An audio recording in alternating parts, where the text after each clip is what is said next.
Welcome to the video for your focaccia bread demo. All right, now what we're going to start with, and I've already done this, is remember your errand chef back at your kitchens, you get your tray and get it ready with all of the different things that you need to be able to measure your ingredients up here.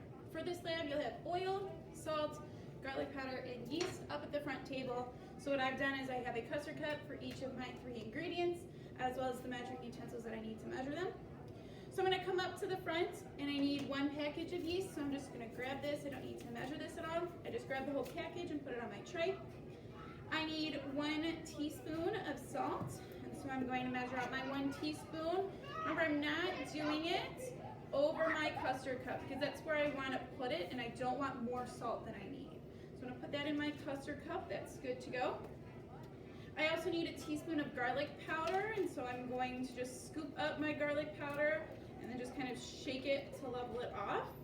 Put that in another custard cup. And then I need just 1 tablespoon of my vegetable oil. And so I'm going to take, and again, I'm going to measure it over my tray so that I don't measure more than I need to. That's just until that tablespoon is full. And I'm going to pour that into my custard cup. Now I'm going to head back to my station and let my executive, my sous chef, take over. And the first thing that you're going to need to do is heat up some water. Okay? So I measured out 1 cup of water with my liquid measuring cup. I put it in my saucepan. Okay? I turn the burner on my stove, and I need to heat this water up to 110 degrees. Okay? And we talked about when we talked about yeast breads that the first step in making a yeast bread is to wake up our yeast, okay? And we do that by using warm water. So you're going to heat up your water on your stove, and you're gonna wait until that water gets to be 110 degrees. That's just warm enough that it's going to wake up your yeast, okay? But it's not warm enough to kill your yeast.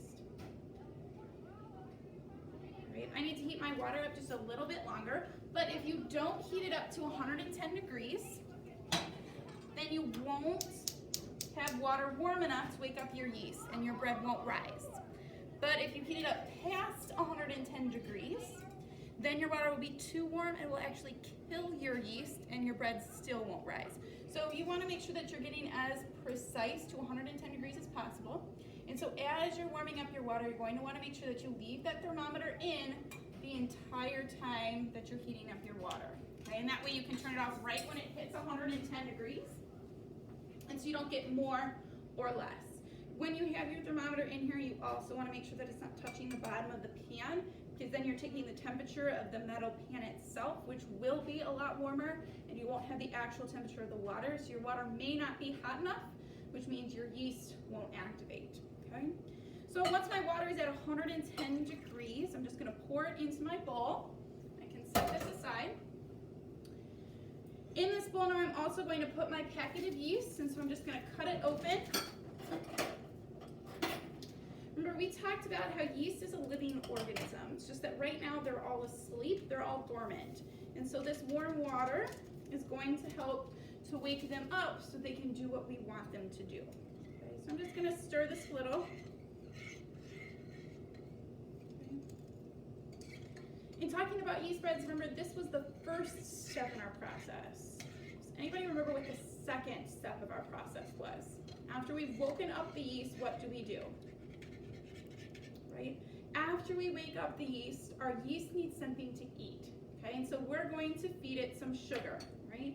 Now we need 1 tablespoon, or 1 teaspoon, excuse me. We need 1 teaspoon of sugar. So I'm gonna measure out my 1 teaspoon of sugar. And I'm gonna put it in there with my yeast and my water. Okay.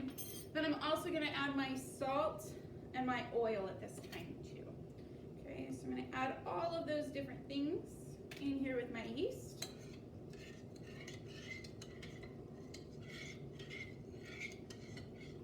And then I'm just gonna give it a nice stir so that everything is mixed together.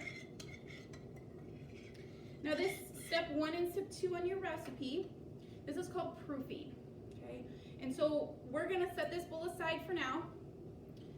When we come back in a couple minutes, it should be bubbling, it should be kind of frothy. That means that that yeast is eating up that sugar and it's already moving to that step 3, which who can remind me what that step 3 is? So once my yeast has been woken up, once it's eaten my sugar, then we're looking at starting to produce that carbon dioxide gas, which is what is going to help make my bread rise, okay? And so we're gonna let that sit for a minute. Because that yeast is gonna start eating that sugar, we should come back to that, okay? And it should be bubbling. If it's not bubbling, that means our proofing process failed, okay? And if our proofing process fails, it's one of two things, right? Our water wasn't at the correct temperature. Like I said, it was either too hot or it was too cool, or I have some dead yeast, okay? So yeast can expire, and so you wanna make sure that the yeast you're using is current, okay? If it's not current, then it won't proof correctly, it won't help your yeast to rise, okay? So this is one way that we can check that before we make the entire dough, so we don't get through with the entire dough and then realize that our yeast is bad, okay? What my executive and my sous chef should have been doing, as my Aaron chef was up here measuring, was starting on step 3, where it says to mix in a medium bowl the flour and the garlic powder. So I've already measured out part of my flour. I've measured out 2.5 cups of flour, but I still need to measure out my last 1/4 of a cup. Who can remind me, how do I measure out flour properly? Okay, good. So I'm gonna fluff my flour just a little bit, stir it around, because I want my flour to be nice and light and airy. Okay, then I'm gonna scoop it up into my 1/4 cup, so it's just a little bit over what I need it to be. Then I'll take a knife or my leveling spatula and just level it off. Okay. So now I have my full 2 3/4 cup of flour in there, and then my garlic powder is already measured out, so I'll put that in here too. Okay. We're just gonna mix this together. I'm gonna use a wooden spoon. We just wanna kind of evenly incorporate all of the garlic powder with your flour, just like in banana bread when we whisked our dry ingredients together before adding them to everything else, okay? Now we also talked about what all of these different things do, and so in this bowl I have flour. What is the function of flour in this bread? What is it going to do for my focaccia bread? Okay, right, flour gives me structure, okay? We've talked about yeast, right? Yeast is one of our, what are those things called? Our leavening agents, okay? And our leavening agents are what help makes our bread rise. And because we're using a yeast bread and not a quick bread, we're using yeast instead of baking soda or baking powder, okay? In my yeast right now, I also have oil. And so oil is one of our liquids, okay?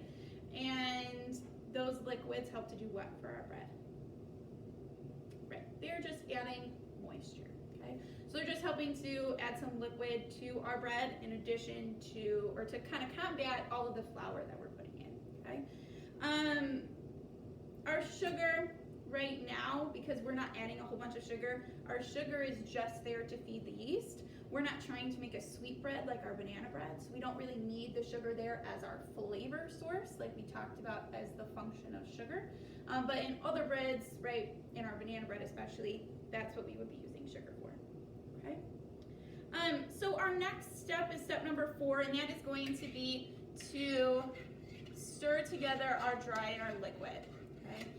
Now we haven't waited long enough for me to be able to see that this is kind of getting frothy, but there are some little bubbles on the top, and some of that is the oil bubbling up because it's not quite mixed in, but some of it is also some air pockets where you can start to see that that yeast is starting to undergo that process of making that carbon dioxide, okay?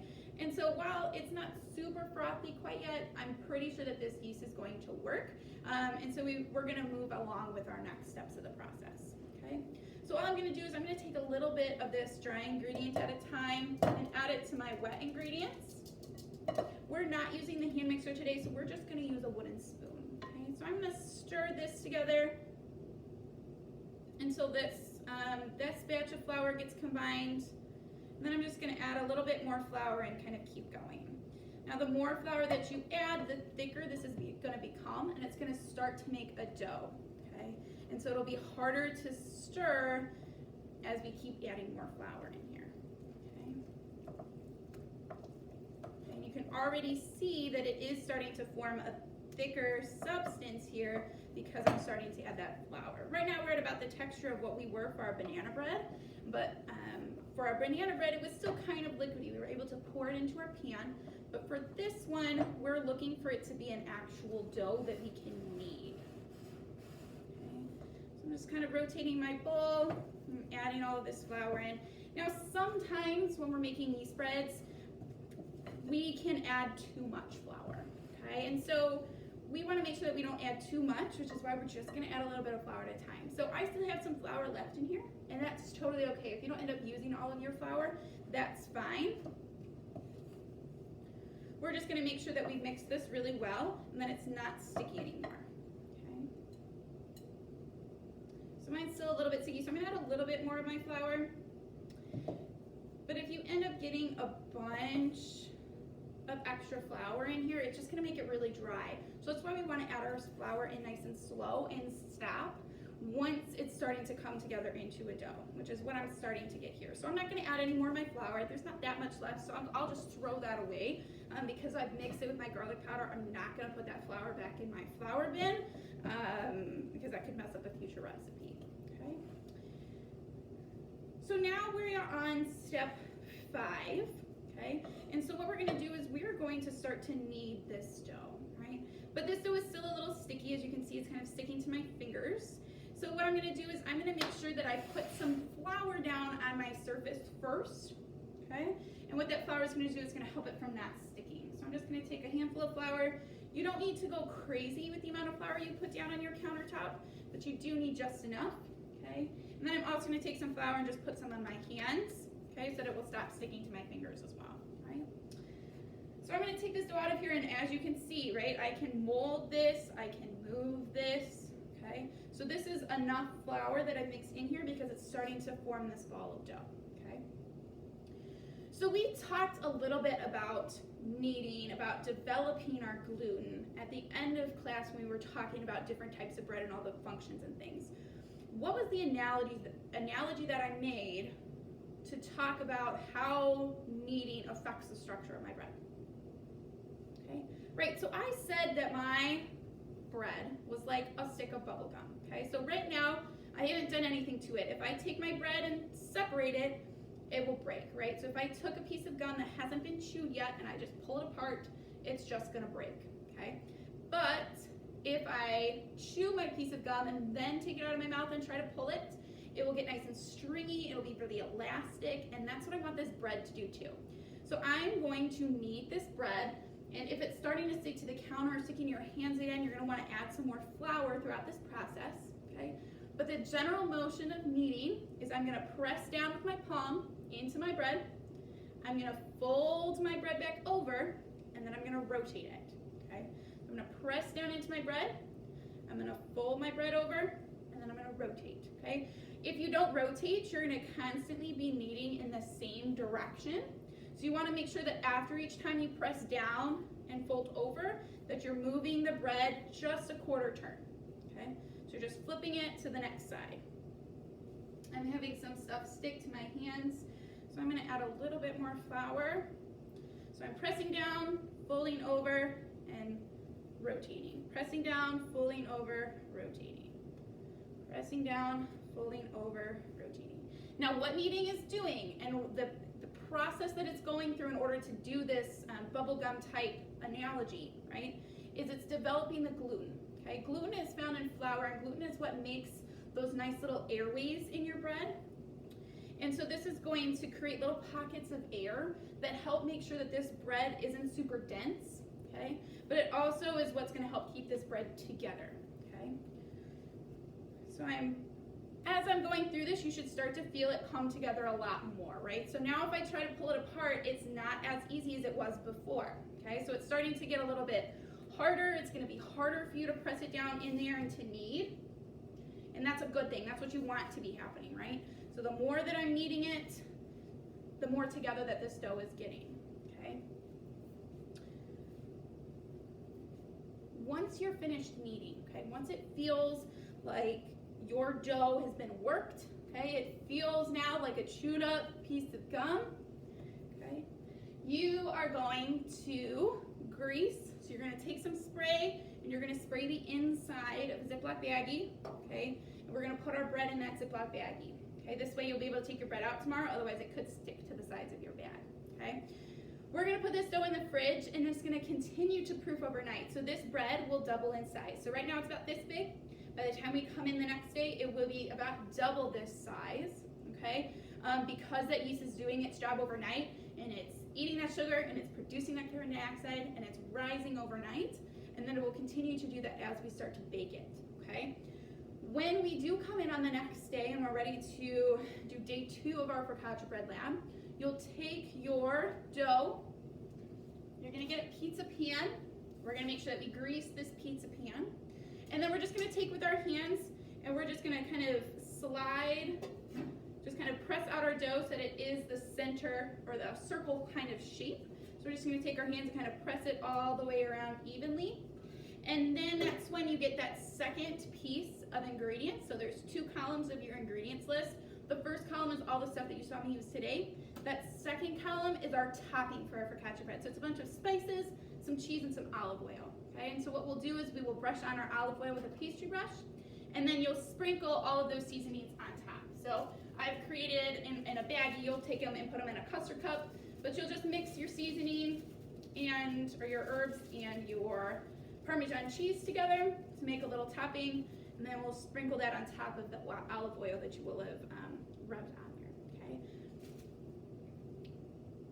However, okay, so when you're doing this tomorrow and you start to kind of spread everything out, right now it's gonna do it for me, okay? So when I press it, it kind of curls back. That's because I've already overworked this dough, okay? When we put it in the fridge, it's getting a break, and so it should be fine when you come in the next day. But if you're pressing it out, okay, and it's starting to pull back a little bit for you, just let it rest, come back to it in a minute, and then try and press it out again. The bread just needs a moment to sit before you continue to try and stretch it out, okay? And so if you're kind of getting that pullback, or if you're pressing it out and it's kind of curling back in, just give it a minute and come back to it, and then continue with that, all right? When we put this in the oven, it says on our recipe that we're gonna bake for 10 to 12 minutes. So what am I actually gonna set my timer for? Okay, good, 10 minutes, all right? I can always add time. I can't take time away. So if I set my timer for 12 and my focaccia bread only needed 11, I can't do anything about that. But if I set my timer for 10 and my focaccia bread needs 11, I can always put it back in for another minute, okay? We're gonna know that this is done because it's just gonna be lightly browned around the outside, okay? We don't need to test it with a toothpick like we did our banana bread. We're just looking for that change in color. We'll take it out of the oven, and then you'll get some pizza cutters and you'll cut it up kind of like pizza. So like I've already said, it's kind of like a garlic bread almost, in the way that we're gonna make it and the way that